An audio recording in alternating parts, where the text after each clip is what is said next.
আমরা যারা টুকটাক পড়াশোনা করেছি আমরা ঈশপের যে গল্প সে গল্পগুলি জানি।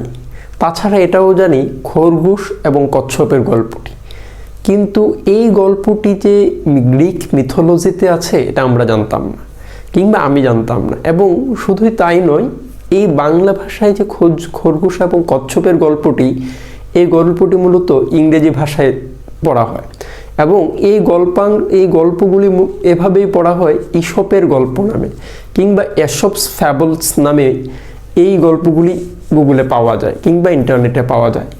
এসপস ফ্যাবলস যখন বলছি তার মানে এরকম আরও অন্যান্য প্রাণীর গল্পের কথাও মনে পড়ছে। আমি মূলত আজকের যে ভিডিওতে যে কথাগুলি বলবো কিংবা যে শব্দটা নিয়ে কথা বলবো, এই ফ্যাবল যে শব্দটা, এই গল্প বলা হয় কেন, এর বিস্তারিত একটা বিবেচনা কিংবা বিস্তারিত একটা আলোচনার প্রয়াস চালাবো। দেখেন যেই কাজটা করছি, এখানে সবগুলো শব্দ একটা জিনিস পাচ্ছি, ফ্যাব ফ্যাব ফ্যাব, পাই নাই না? আচ্ছা, মানে ফ্যাব পাইলেই বুঝবেন কথা অর্থ দেয়। কি অর্থ দেয়? কথা। এখন এই ফ্যাবল মানে কি? এই ফ্যাবল মানে হলো কাহিনী। এখন কাহিনীটা কার? ঈশপস ফ্যাবলস, তার মানে ঈশপের গল্প কথা, ঈশপের উপকাহিনী, ফ্যাবুলাস।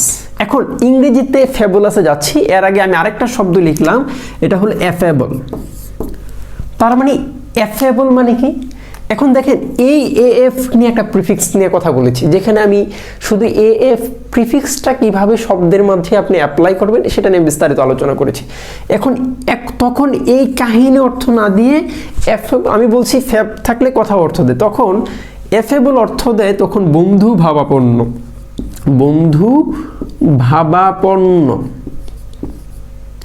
দেখেন খেয়াল করেন, বন্ধু ভাবাপন্ন। এখন একজন বন্ধু আর একজন বন্ধুর সাথে যখন সৌহার্দ্যপূর্ণ একটা সম্পর্ক হয় তখন কি করে? গল্প করে। তখন কি বলে? কাহিনী বলে।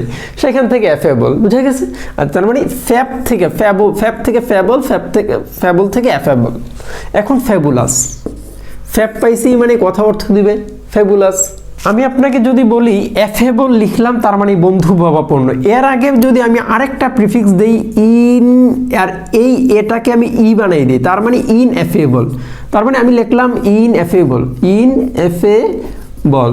তখন আপনি বললেন দেখেন ফ্যাব মানে গল্প, কার সাথে? ফ্যাব, বন্ধু ভাবাপন্ন। ইন মানে প্রিফিক্স, ইনটা বলতেছে নেগেটিভ অর্থ দিচ্ছে, তার মানে বন্ধু ভাবাপন্ন যেটা না সেটাকে আমি বলছি ইনএফেবল। তার মানে যেটা বন্ধুর সাথে যেই কাহিনী শেয়ার করা যায় না তখন আমরা তাকে বলছি অবর্ণনীয়।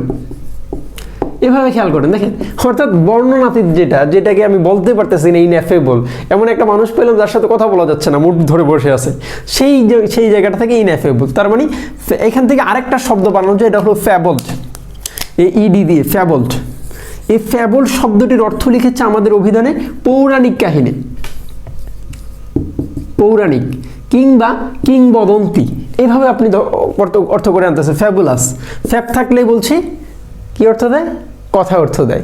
ঠিক একইভাবে ফ্যাবুলাস পৌরাণিক কাহিনী কিংবা চমৎকার এরকম জাতীয় অর্থ দিবে, আপনি ধরে ধরে আনতে পারবেন, কথা জাতীয় অর্থ দিবে। এখন কনফেব মানে কি? ফ্যাব মানে হলো বন্ধুত্বপূর্ণ ও একান্ত আলোচনা। দেখেন, আপনি দেখেন, বন্ধুত্বপূর্ণ ও একান্ত আলোচনা, ও একান্ত আলোচনা। দেখেন, আপনি এমন একটা বন্ধু পাইলেন যে বন্ধুর সাথে একান্ত আলোচনা করা যাচ্ছে, সেটাকে আমরা বলছি কনফেব। এই ফ্যাব ধরে আগাচ্ছি। এখন এই কনফেব থেকে আমি আরেকটা শব্দ বানাবো, কনফেবুলেশন, ফেবুলেট, কনফেবুলেট। দেখেন আপনি এটা কি ভার্ব হিসেবে ব্যবহার হচ্ছে, ফ্যাব মানে কথা। এখন কনফেবুলেট মানে কি? এটিই মানে ভার্ব বুঝাবে শব্দটাকে। এখন কনফেবুলেট মানে আলাপ করা। দেখেন আপনি শব্দ বানাইতে পারতেছেন, কথা ধরে অর্থ দিচ্ছে। এখন কনফেবুলেট না বলে আমি যদি বলি কনফেবুলেশন, এখন এর এই করার ভার্বটা থাকতেছে না, তখন এটার অর্থ হয়ে যাচ্ছে আলাপচারিতা। অর্থাৎ আপনি চিন্তা করে দেখেন, এই ফ্যাব ধরে আমরা আগাচ্ছি।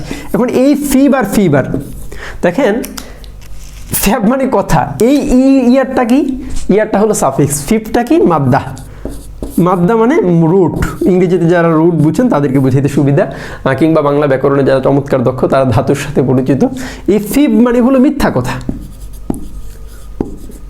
এখন যে ব্যক্তি মিথ্যা কথা বলে তাকে বলছে ফিবার, তার মানে মিথ্যাবাদী।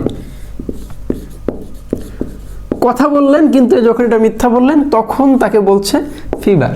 মানে আমরা মূলত ফিভ ধরে না ফ্যাব ধরে আগাচ্ছিলাম। হ্যাঁ, Thank you for watching.